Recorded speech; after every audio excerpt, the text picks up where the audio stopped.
I suppose there's a first time for everything, even for a retired litigator who thought he'd seen every kind of crazy in 35 years of practice. I certainly never envisioned my golden years, intended for quiet contemplation on my sprawling 100-acre ranch, being punctuated by process servers and passive-aggressive notes tied to my gate with pink surveyor's tape.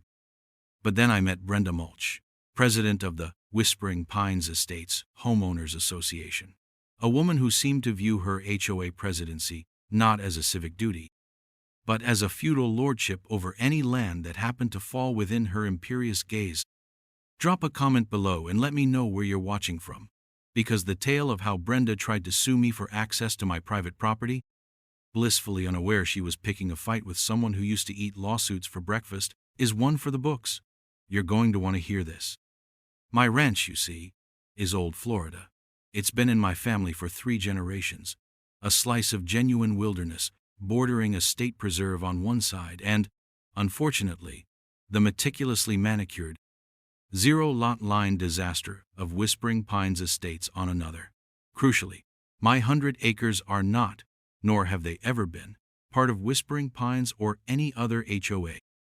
The property lines are clear, recorded, and haven't been disputed since my grandfather bought the land back when this area was mostly scrub pine and cattle. I'd retired here seeking peace, the smell of pine needles instead of courthouse linoleum, the rustle of wind in the live oaks instead of the rustle of opposing counsel's papers. For a blissful 2 years, I had exactly that. Then, Whispering Pines elected Brenda Mulch. The first sign of trouble was subtle, almost comical. A new sign appeared at the entrance to Whispering Pines, a grandiose affair of faux stone and gold-painted plastic lettering, proclaiming Whispering Pines Estates, an exclusive community. President Brenda Mulch. Her name, mind you, was almost as large as the name of the development itself. I chuckled at the time, thinking it was just a bit of harmless ego. I should have known better. Ego, when combined with a little bit of power and a profound ignorance of actual law, is a dangerous cocktail. Our first direct interaction occurred on a crisp Saturday morning. I was out on my tractor, mending a section of fence line far from the main house, but relatively close to the Whispering Pines border, a border clearly demarcated by a decades-old, well-maintained barbed wire fence on my side, and a newer, rather flimsy-looking white PVC fence on theirs, set back a good 10 feet from the actual property line. I saw a figure approaching, marching with a clipboard and an air of profound self-importance. It was Brenda. She was dressed in what I can only describe as aggressive leisure wear, a blindingly white tennis skirt, a polo shirt so bright it hurt the eyes, and a visor perched on a helmet of meticulously sprayed blonde hair. Her vehicle, a pristine white Cadillac Escalade that looked like it had never seen a gravel road, was parked awkwardly on the narrow HOA common path, its tires just shy of the actual dirt. "Excuse me," she called out, her voice sharp enough to cut glass. "You there, on the tractor?" I cut the engine, a bit bemused. "Morning," I said, offering a polite nod. "I am Brenda Mulch, president of the Whispering Pines Homeowners Association," she announced, as if presenting her credentials to a foreign dignitary. "Pleasure to meet you. I'm Tom Henderson. This is my property." I gestured vaguely at the expanse of land around us. Her eyes, narrowed and suspicious, scanned my dusty work clothes and the aging tractor. I could practically see the gears whirring in her head, classifying me as some sort of unkempt rube.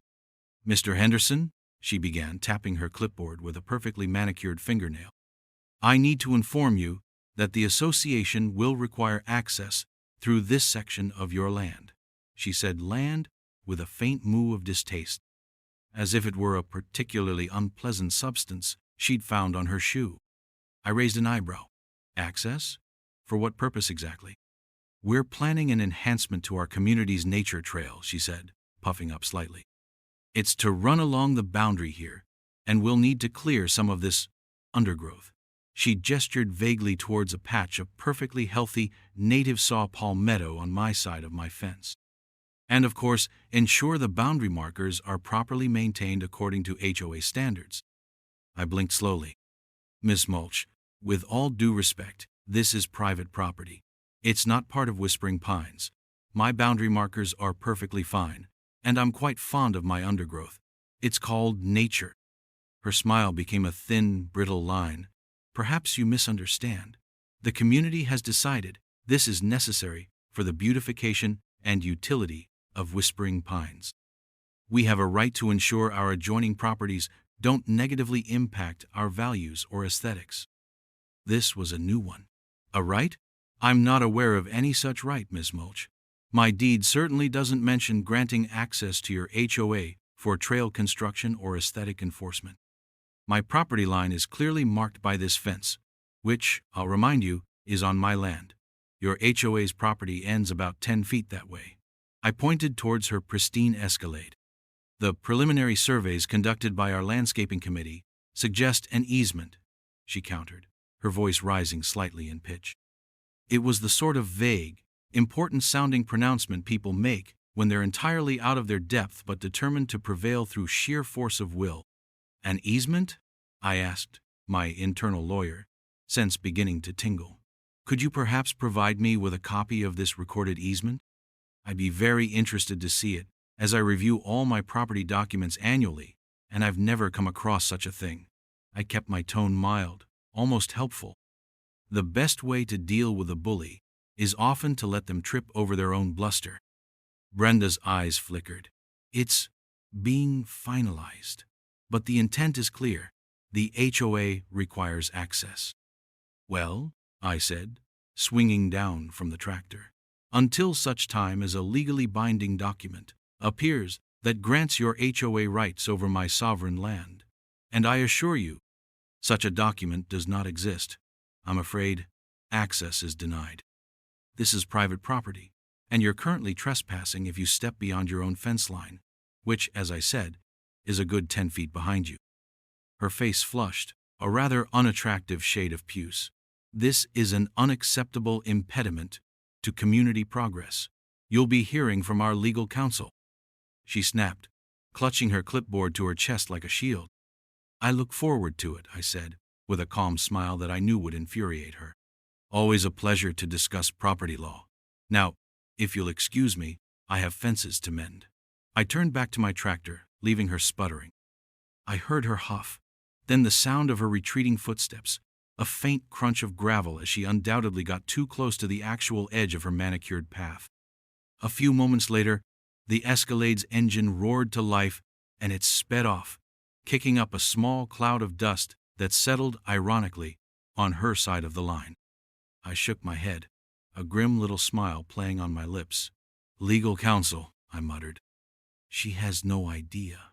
I spent the rest of the morning mending the fence, but a part of my mind was already shifting gears, dusting off old statutes and case law. It seemed my retirement wasn't going to be quite as peaceful as I'd hoped. Brenda Mulch had just declared war, and she was woefully, hilariously unprepared for the battle she'd just initiated. Little did she know, she was trying to tell a fish it couldn't swim. The first official salvo arrived a week later. It wasn't from any high-powered legal firm, as she'd theatrically threatened. No, it was a letter, on impressively thick, cream-colored cardstock, bearing the Whispering Pines Estates HOA letterhead, President Brenda Mulch's name again prominently displayed, informing me that I was in violation of HOA Bylaw 7, Section 3, Paragraph A, Maintenance of Adjoining Properties and View Corridors.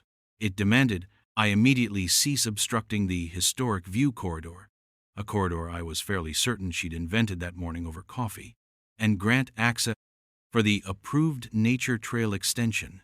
Failure to comply within 14 days, it warned, would result in fines of $100 per day, legal action, and any and all other remedies available to the association. I read it, then read it again, a slow grin spreading across my face. This was amateur hour, but with a dangerous level of self-belief. There were so many things wrong with it. It was almost a work of art. First, my property wasn't in the HOA. Second, her cited bylaw, even if it applied, which it didn't, couldn't magically create an easement or a view corridor over someone else's private land, without a prior legal agreement. Third, the threat of fines was laughable. An HOA can only fine its actual members. I almost felt a pang of pity for the poor saps who actually lived in Whispering Pines and had to deal with this woman on a regular basis. Almost. Then I remembered her condescending tone and the sheer audacity of her demands, and the pity vanished, replaced by a steely resolve. Brenda Mulch wanted a fight. She was about to get one she'd never forget. My legal mind, dormant for a couple of years, was starting to wake up, and frankly, it was rather looking forward to the exercise. Brenda Mulch, it turned out, was not one to be deterred by minor inconveniences like facts or property law. The initial letter, with its bluster and bogus bylaw citations, was merely the opening act in what was rapidly escalating into a suburban farce of epic proportions. My calm, factual, and legally precise written response, in which I politely pointed out that my property was not, in fact, located in Narnia or any other jurisdiction governed by the Whispering Pines HOA, seemed to only fan the flames of her indignation.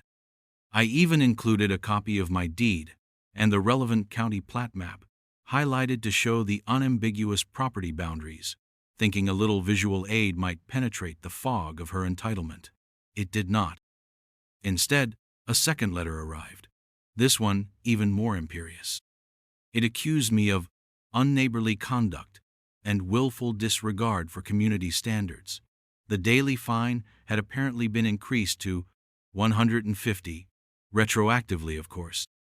Attached was a crudely drawn map, presumably sketched by Brenda herself during a moment of strategic brilliance, showing a dotted line meandering across a significant portion of my back 40, labeled Proposed Nature Wellness Trail, Phase 1.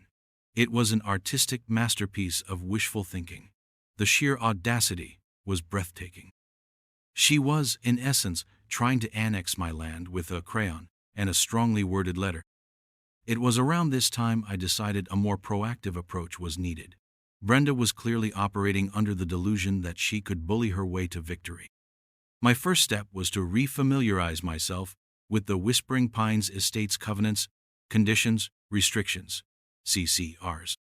Not because they applied to me, but because understanding the rules Brenda was supposed to be following for her own residents would be crucial. A quick trip to the county recorder's office and a nominal fee got me a certified copy. Reading through them was an exercise in deciphering some truly convoluted legalese, clearly drafted by a committee trying to cover every conceivable suburban sin, from the precise shade of beige one could paint their mailbox to the maximum allowable height for a garden gnome. It was a tyrant's charter, and Brenda seemed to be its most enthusiastic interpreter. What was more interesting, however, was what wasn't in the CC rupees. There was no mention of any authority to extend trails onto non-HOA property, no provision for levying fines against non-members, no power to declare random bits of neighboring land as view corridors.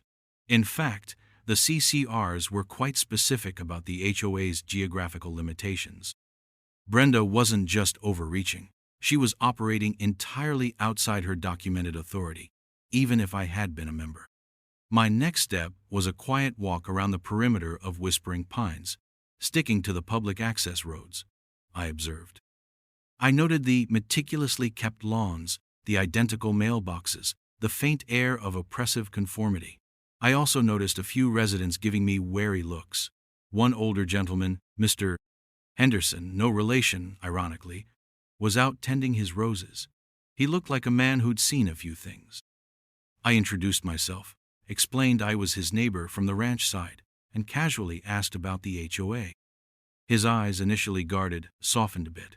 "Ah, you're the one President Mulch is having words with," he said, his voice low. "She's a pistol, that one. Got the board wrapped around her little finger." "So I'm gathering," I replied. "She seems to have some rather ambitious plans for a nature trail." Mr. Henderson snorted. "Nature trail. More like a Brenda's stroll of superiority. Most of us just want our grass cut and the pool clean, but she's always got some grand project. Last year, it was replacing all the perfectly good street signs with ones that had her name on them. cost a fortune. This was gold.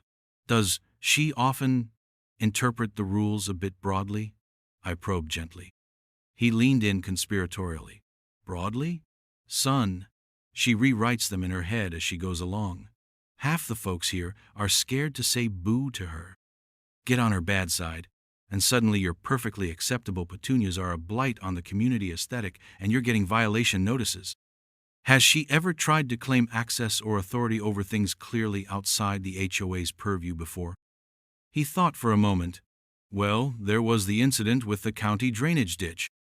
She tried to tell the county workers they had to reroute it because it spoiled the view from her lanai. They just laughed at her. But she doesn't take kindly to being laughed at. This confirmed my suspicion. Brenda had a pattern. She was a petty tyrant who mistook her HOA presidency for absolute monarchy. Her enablers were likely a combination of intimidated residents and a board that either didn't know better or didn't care enough to challenge her. To bolster my own position, I also installed a couple of new, high-resolution security cameras, not overtly, but positioned to cover the fence line in question and the access gate to that part of my property. I had a feeling Brenda's frustration might lead her to try something more direct than nasty letters. Sure enough, a few days later, the cameras caught her. It was early evening. The white Escalade pulled up, and out stepped Brenda, this time accompanied by two men carrying what looked like post-hole diggers and a roll of that same pink surveyor's tape. They approached my fence. Brenda pointed dramatically into my property, then at the fence, then back into my property. One of the men tentatively rattled my gate. It was, of course, securely locked. After a few minutes of animated discussion, during which Brenda seemed to be getting increasingly agitated, they gave up and retreated. The footage was crystal clear. Attempted unauthorized access. Beautiful. I saved the clip, labeling it Brenda's Folly, Exhibit A. Then, the pièce de résistance arrived via certified mail. A summons. Brenda, or rather the Whispering Pines Estates HOA, was officially suing me in county court. The claim? Trespass, ironically, nuisance, for my unsightly natural vegetation, and seeking a declaratory judgment to affirm their historic right of access to build their ridiculous trail. The lawyer representing them was a name I vaguely recognized, a young, hungry attorney named Chad Worthington, known more for his aggressive advertising than his courtroom victories. He was likely cheap and easily swayed by a forceful personality like Brenda's. I sat on my porch, the summons in hand, a warm breeze rustling the pines, and I actually laughed out loud. She'd really done it. She'd taken her crayon drawing and her delusions of grandeur and handed them to a lawyer who was either too inexperienced to see the glaring flaws or too eager for the business to care. "All right, Brenda," I said to the empty air. "You want to play hardball in my old ballpark? Game on." I spent the next few days in my study, which had once been my grandfather's office. The scent of old books and good bourbon still lingered. I pulled out my old textbooks on civil procedure and property law, more for nostalgia than necessity. The principles were ingrained. I drafted my answer to the complaint, meticulously addressing each of their ludicrous allegations, denying them with prejudice, and asserting my affirmative defenses: clear title, no existing easement, lack of jurisdiction of the HOA over my property, and, for good measure, abuse of process. I also started outlining a potential counterclaim for harassment and slander of title, just to let them know I wasn't merely going to play defense. The lawsuit, as flimsy as it was a formal escalation. Brenda had crossed a line from annoying busybody to malicious litigant. She was using the legal system as a tool of harassment, counting on me to be an ordinary citizen who would be intimidated by the cost and complexity of a lawsuit and just cave to her demands. That was her critical miscalculation. She had no idea that the unkempt rube on the tractor had spent decades navigating the very system she was now trying to weaponize. She was bringing a knife, a dull plastic picnic knife, to a gunfight, and I was just starting to polish my cannons. The investigation phase was over. It was time to prepare for battle. The filing of my answer, a document so legally dense and pointed it probably made young Chad Worthington's eyes water, was just the beginning of my formal counteroffensive. I didn't just deny their claims, I systematically dismantled them, citing specific statutes, county records, and established case law that shredded their flimsy arguments about historic view corridors and phantom easements.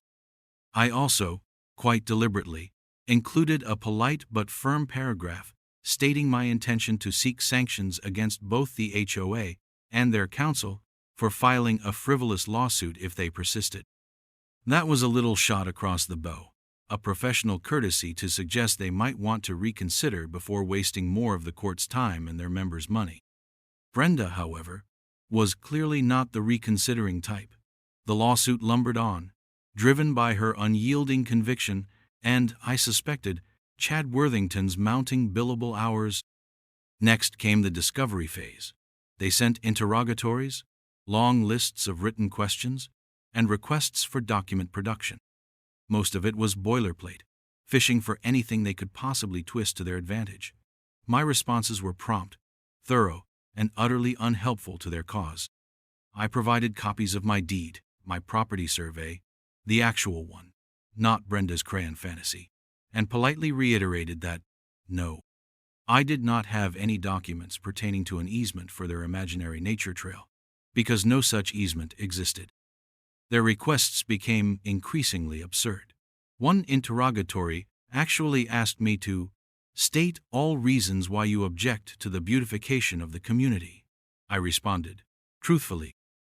Plaintiff's proposed beautification involves trespassing on defendant's private property and destroying defendant's natural landscape. Defendant objects to trespass and the destruction of his property. It was like playing chess with a pigeon. It knocks the pieces over, poops on the board, and then struts around like it won. The real fun began when I sent my discovery requests.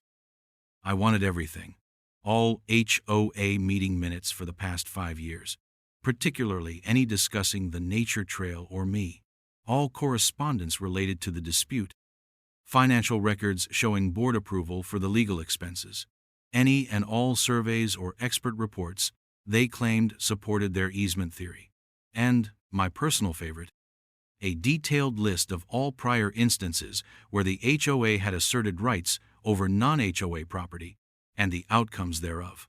I also requested Brenda Mulch's deposition. The response to my discovery requests was telling. It was late, incomplete, and full of objections. Chad Worthington objected to nearly everything as overly broad, unduly burdensome, and not reasonably calculated to lead to the discovery of admissible evidence. Standard lawyer stonewalling, but in this case, it screamed that they had nothing. The few meeting minutes they did produce were heavily redacted or vaguely referred to Project Nightingale, clearly their code name for the Great Ranch Annexation Scheme, without any substantive detail or proper board votes for legal action. It was a masterclass in how not to run an HOA. I, of course, filed a motion to compel, pointing out to the judge that their objections were baseless and that they were clearly hiding information relevant to the case, particularly regarding the authorization and basis for the lawsuit. The judge, a no-nonsense jurist named Harrison who'd seen his share of HOA squabbles, granted my motion almost entirely, ordering them to produce the requested documents and schedule Brenda's deposition forthwith. I could almost hear Chad gulping over the phone when he called to try and negotiate a narrower scope. I politely declined. Meanwhile, my own investigation into Brenda's reign at Whispering Pines continued quietly. Mr. Henderson, my rose-tending informant, proved to be a discreet source. He mentioned that Brenda had a special fund for community enhancement projects that was notoriously opaque.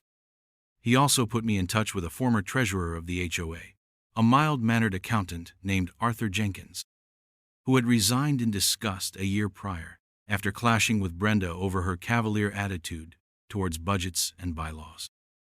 Arthur was a godsend. We met for coffee far from Whispering Pines.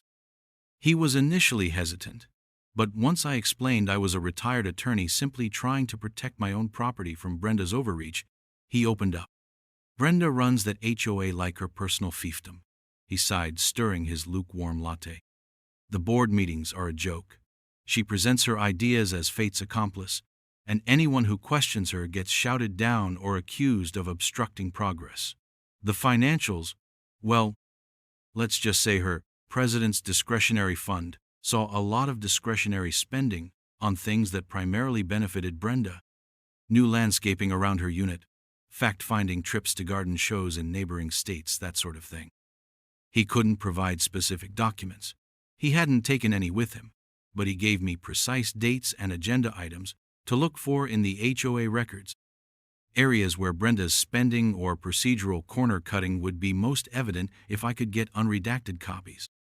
He also mentioned that the decision to sue me was pushed through by Brenda in an emergency session, with only 3 of the 5 board members present, one of whom was her closest crony.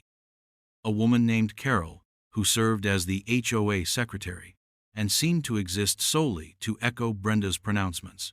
This was a clear violation of their own bylaws regarding quorum and proper notice for authorizing legal action. This wasn't just a weak case.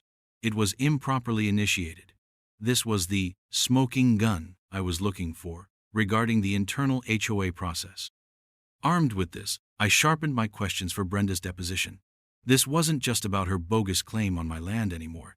It was about her abuse of power within the HOA itself. If her own residents knew she was wasting their money on a frivolous lawsuit that wasn't even properly authorized, her support might evaporate quickly. The day of Brenda Mulch's deposition arrived. It was held in a neutral conference room at a court reporting agency. I decided to handle it myself. No need to pay another attorney for this. I was looking forward to it.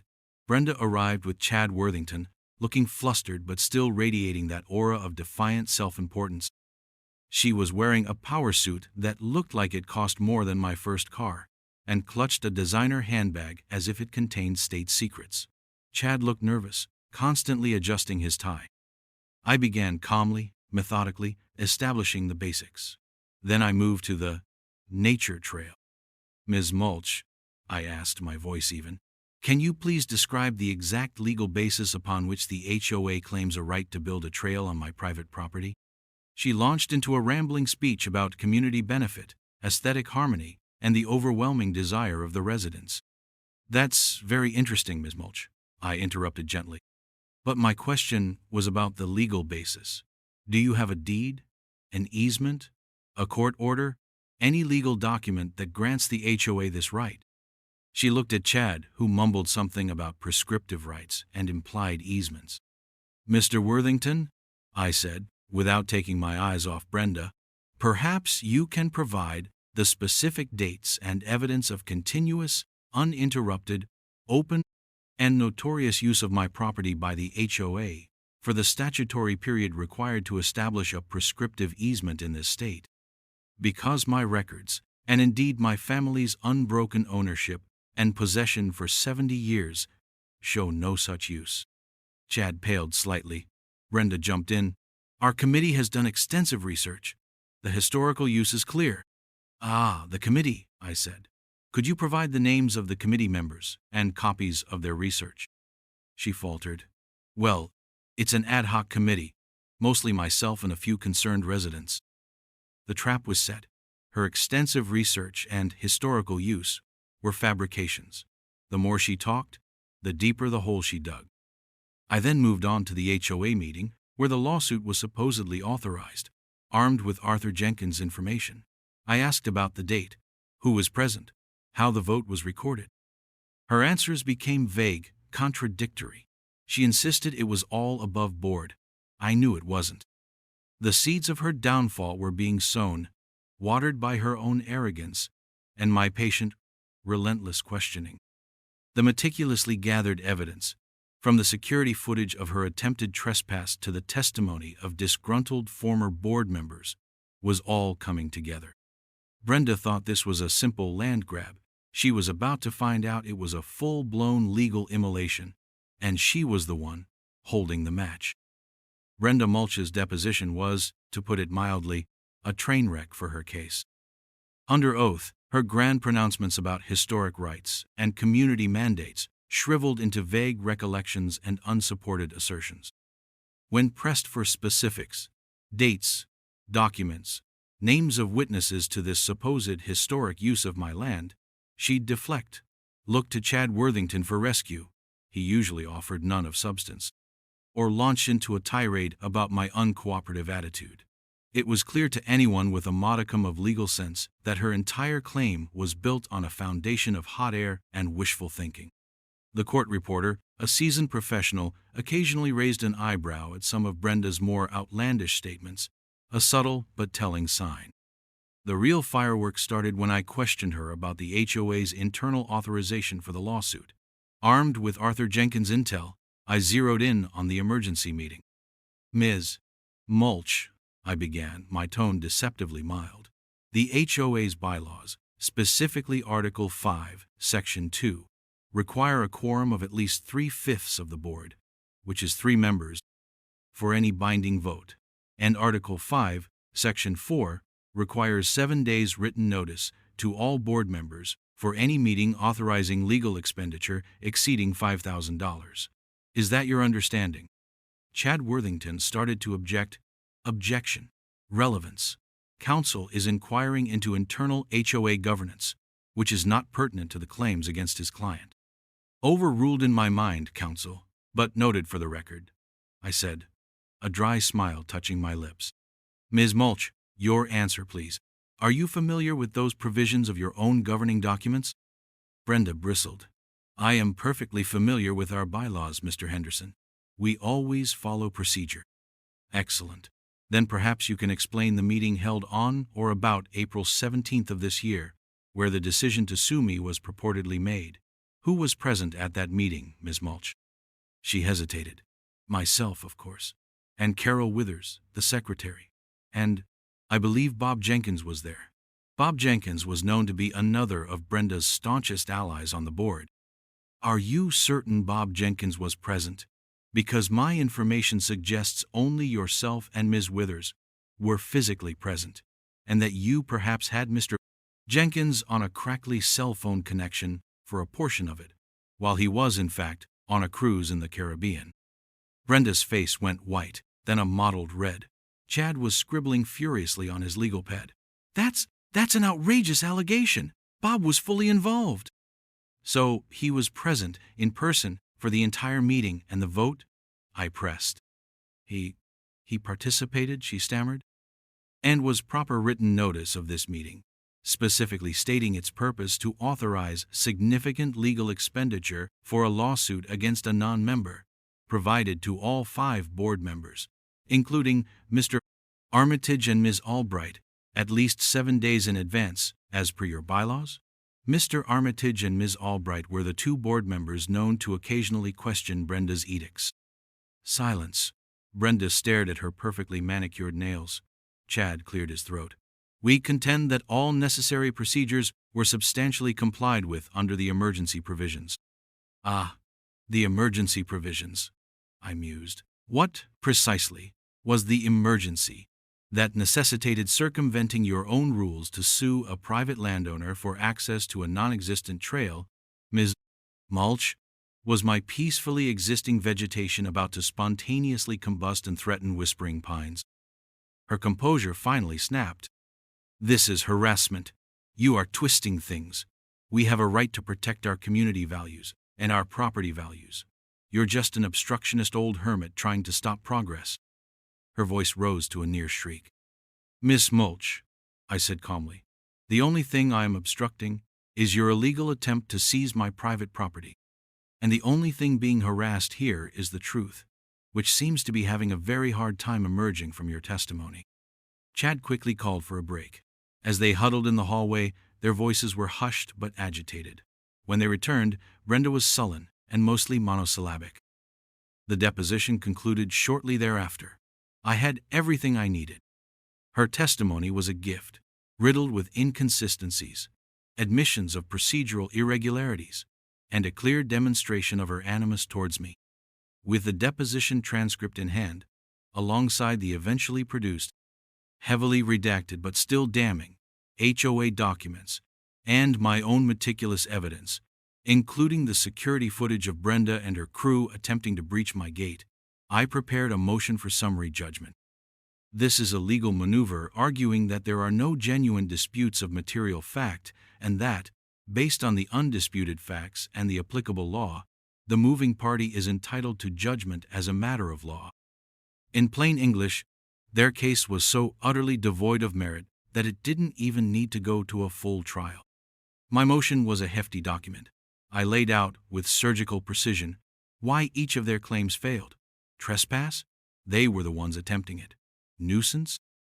My native Florida landscape was hardly a legal nuisance, and certainly not to people who weren't even my direct neighbors in the legal sense of shared property boundaries relevant to such claims. Declaratory judgment for an easement? I attached copies of my clear deed, the official county plat maps, and excerpts from Brenda's own deposition where she effectively admitted there was no documented easement. I also highlighted the lack of proper HOA authorization for the lawsuit, arguing that the HOA itself might not even be a proper plaintiff due to these internal procedural failures, making Chad's representation potentially unauthorized. That last part was designed to really get the attention of the other HOA board members, the ones who hadn't been on Brenda's Caribbean conference call.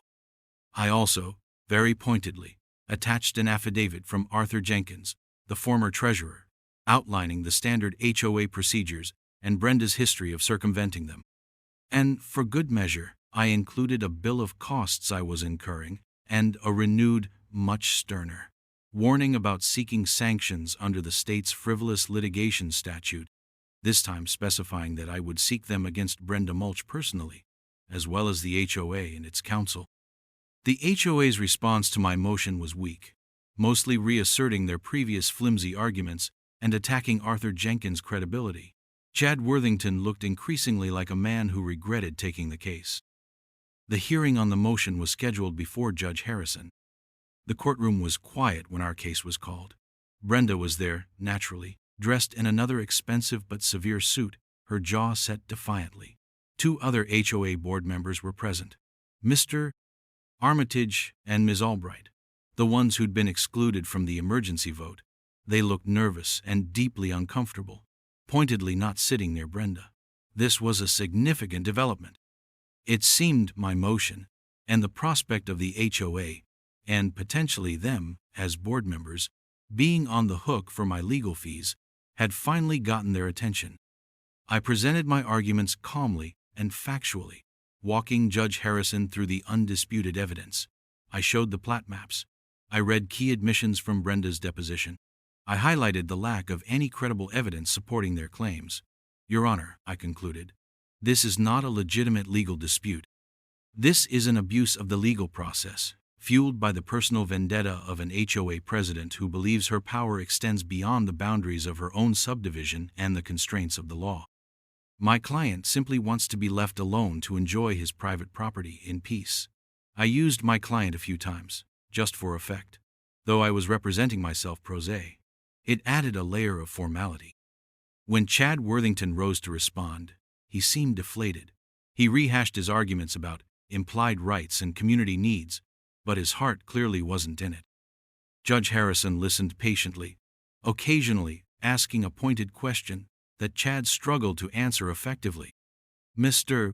Worthington, the judge finally said, his voice dry, you're asking this court to essentially rewrite decades of established property law and ignore clear recorded deeds based on what? Exactly? The vibes, the aesthetic preferences of Ms. Mulch? Brenda gasped audibly. Chad stammered something about evolving community standards. Judge Harrison leaned forward. Counsel, an HOA is a creature of contract and statute. Its powers are strictly defined by its governing documents and the law. It is not a sovereign entity with the power of eminent domain over neighboring properties. Based on everything presented, the plaintiff's case appears to be remarkably thin. He then turned his gaze to Brenda, then to the 2 other board members.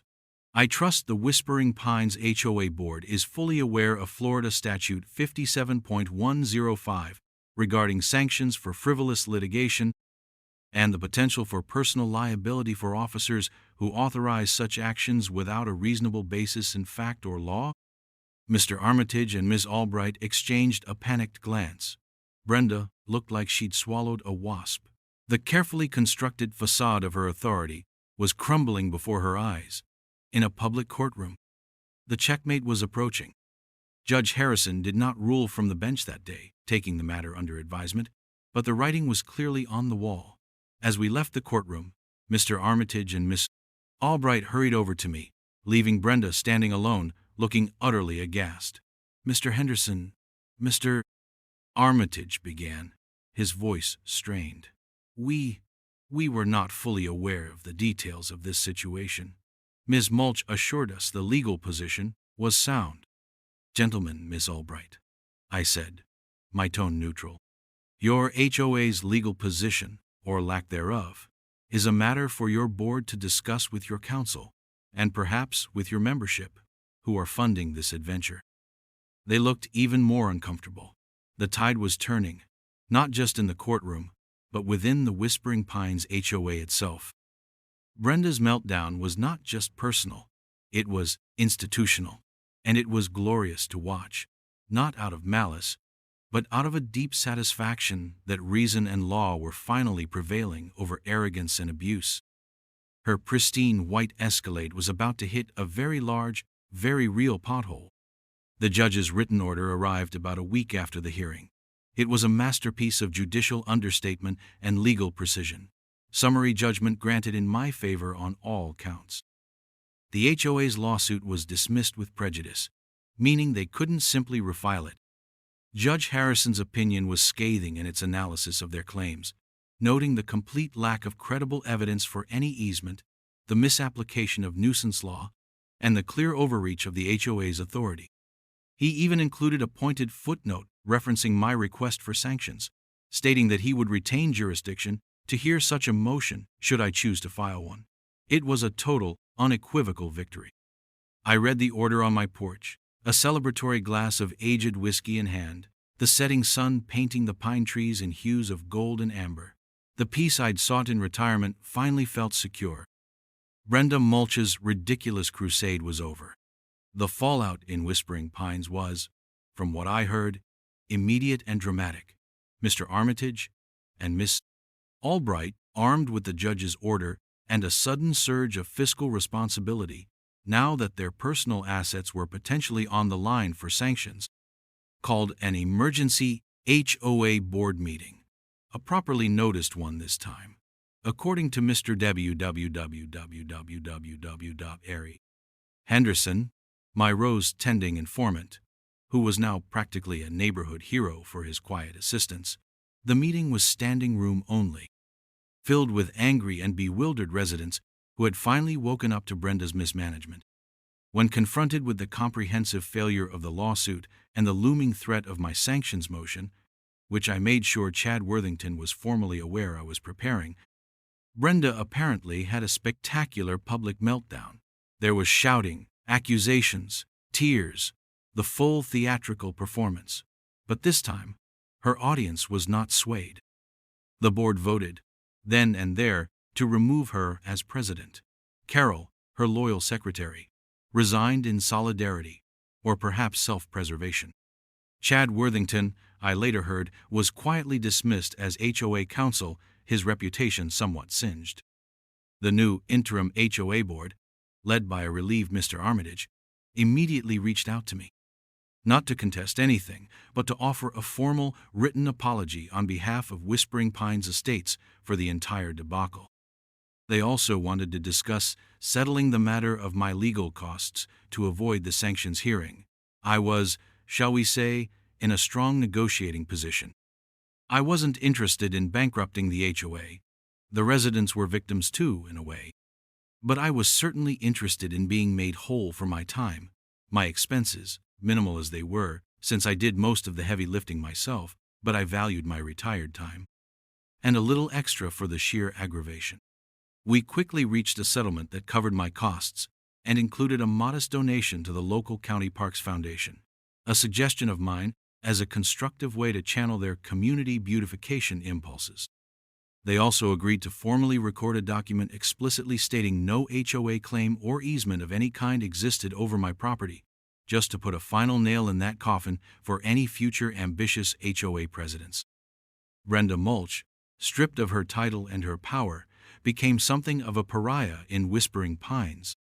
Her pristine white Escalade, once a symbol of her authority, now seemed to just be a reminder of her hubris.